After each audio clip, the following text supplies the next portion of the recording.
Hey, it's Greg Burdine. Got Route 66, day 115. We've just got two chapters today, but it's kind of some challenging reading that we're going to be getting in through. The hard part about this section of the Bible is it starts naming names and trying to make those connections. And so just do the best you can, but sometimes the names just throw you off. So here we go with two chapters, 2 Kings chapter 8 and chapter 9. In chapter 8, we find out that Elisha tells this Shunammite woman, if you remember, he raised her son from the dead. So he said, I want you to leave during a famine, and then when she returns, her land is restored. It's kind of a neat little story that's along with that. And then Elisha makes a prediction. He prophesies of the future rise of Hazael, king of Syria, and includes the suffering that he will cause. Hazael later eventually murders the current king of Syria and takes over.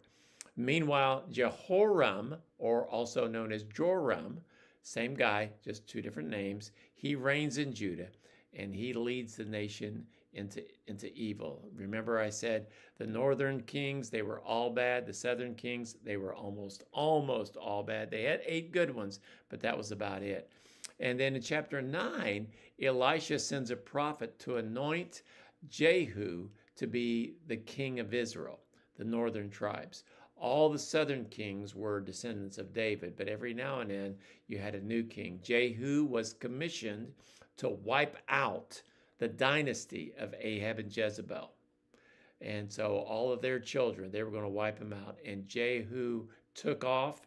He kills Joram, king of Israel. He kills King Ahaziah of Judah, and he fulfills the prophecy by having Jezebel herself thrown down from a window where dogs devour her, just as God had foretold in the past. So a couple of lessons here with this one.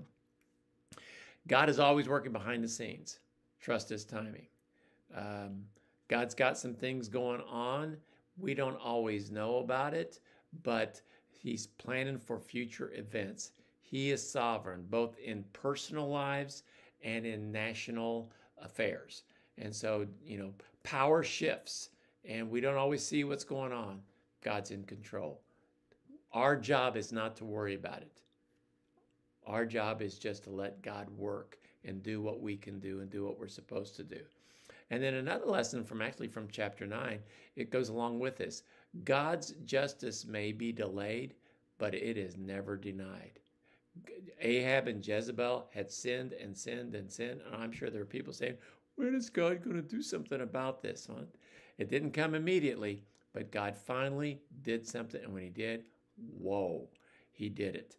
Don't mistake God's patience for approval of what somebody's doing or the fact that God is not able to do it. Realize that God, many times, he is patient with sinful people because he wants them to repent. And then finally, when justice comes down, it oftentimes comes down pretty quickly. But it will. God's justice may be delayed, but it is never denied.